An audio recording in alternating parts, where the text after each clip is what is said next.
Olá, que alegria ter sua companhia aqui no dia 67 da nossa jornada pela Bíblia. Hoje a gente vai ver como uma crise, uma das piores possíveis, pode se transformar num gatilho para um crescimento inacreditável. Com a morte de Estevão, uma perseguição violenta explode em Jerusalém. E quem lidera isso é Saulo, que simplesmente devasta a igreja, sabe? Ele entra nas casas, arrasta homens e mulheres para a prisão. Mas à medida que os cristãos são forçados a se espalhar, eles levam a palavra consigo. E é assim que, em Samaria, a pregação de Filipe leva a milagres, curas e uma alegria imensa para uma cidade inteira. O nosso roteiro de hoje vai ser esse. A gente vai conectar o início explosivo da igreja, o clamor tão pessoal de quem sofre, as leis fundamentais de Deus e, por fim, como tudo isso se realiza em Cristo. Vamos mergulhar nessa reflexão? Então a gente começa no livro de Atos justamente explorando esse paradoxo que eu mencionei na abertura. Um momento de crise terrível que acaba se tornando a semente da expansão para essa jovem igreja. Olha só a cena. Saulo, que tinha provado a morte de Estevão, agora começa uma campanha sistemática para destruir a comunidade em Jerusalém. A violência é clara, é de casa em casa, com o objetivo de arrancar pela raiz essa nova fé. Imagina o tempo de medo e dor para os primeiros cristãos. E é exatamente aqui que a gente vê o paradoxo em ação. A mesma força que queria apagar a fé se torna, na verdade, o motor da sua expansão. Porque os que se dispersam, eles não fogem em silêncio, eles vão para toda parte anunciando a palavra. Um deles é Filipe, que leva o evangelho a Samaria, e o resultado é transformador. Curas, milagres e uma cidade inteira que pela primeira vez sente uma alegria profunda, genuína. E lá em Samaria, duas visões completamente opostas sobre o poder espiritual acabam se chocando. De um lado, você tem Filipe, que age como um canal humilde para o dom gratuito de Deus, trazendo libertação de verdade, alegria de verdade. Do outro lado, Simão, um mago, que usava suas artes mágicas para impressionar o povo e ser visto como o grande poder de Deus. Para ele, o poder espiritual era algo para ser possuído, controlado. E quando Simão, mesmo depois de ser batizado, vê os apóstolos transmitindo o Espírito Santo e oferece dinheiro para comprar esse poder, a resposta de Pedro é imediata e fortíssima. A repreensão dele estabelece uma verdade central da nossa fé. A graça de Deus não se compra, não se negocia, não se controla.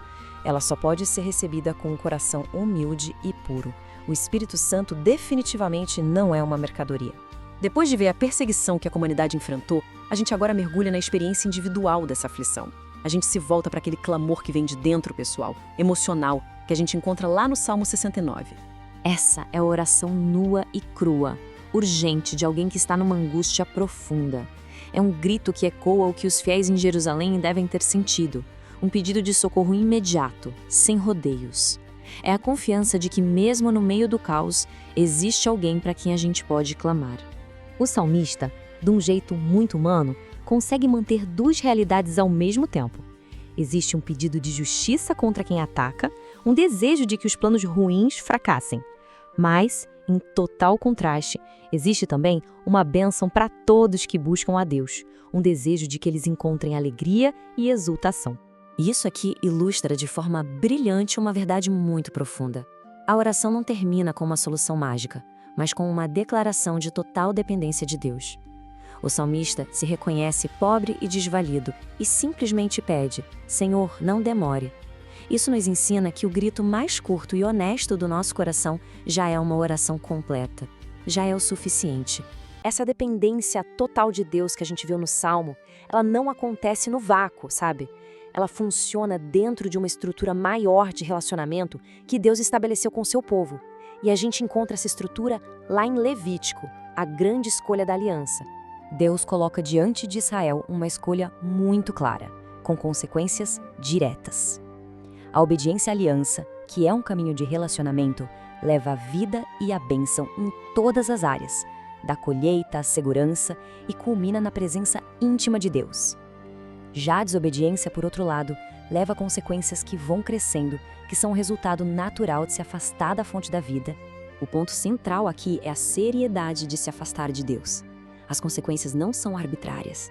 O texto chega a mencionar que o castigo se intensifica 7 vezes mais por causa da teimosia. O objetivo não é punir por punir, mas é um chamado severo para que o coração do povo se volte de novo para Deus. No entanto, mesmo dentro dos avisos mais duros, a palavra final é de misericórdia.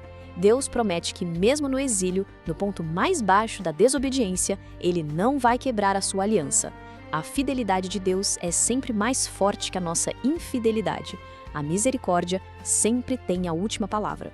E o capítulo 27 de Levítico detalha as práticas de consagração, votos e dízimos. Esse princípio de dedicar as coisas inteiramente a Deus, reconhecendo que tudo vem dele, cria um contraste gigantesco com a atitude do Simão Mago, que tentou possuir e controlar o poder de Deus para si mesmo, né? Agora, a gente chega no ponto de convergência. Como é que todos esses fios, a perseguição, a oração pessoal e a aliança com Deus se amarram? O quieticismo nos mostra que todos eles apontam e encontram seu pleno significado em uma única pessoa. Cristo não viveu para si mesmo, mas para nós. Cada momento da vida dele, da encarnação até a ressurreição, tem um propósito de salvação. E mais do que isso, ele nos convida a participar da sua própria vida. Ele torna possível que a gente viva nele e que ele viva em nós, fazendo da vida dele um modelo e a força para a nossa. O Catecismo explica que toda a história foi uma longa e cuidadosa preparação para esse momento. Durante séculos, Deus preparou um mundo para a vinda do seu Filho, usando os ritos e sacrifícios da antiga aliança, a voz dos profetas e até mesmo aquela esperança meio vaga que existia no coração dos pagãos. E João Batista é o ponto culminante dessa preparação. Ele é o último e o maior dos profetas, com esse papel único de preparar o caminho e apontar diretamente para Jesus.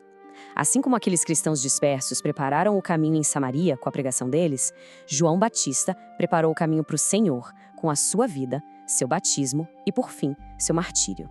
E a igreja continua essa postura de espera ativa, de preparação, todos os anos. Durante a liturgia do Advento, a gente atualiza essa expectativa do Messias, renovando esse desejo ardente pela sua vinda. Tanto a primeira vinda, que a gente celebra no Natal, quanto a segunda, que aguardamos com esperança.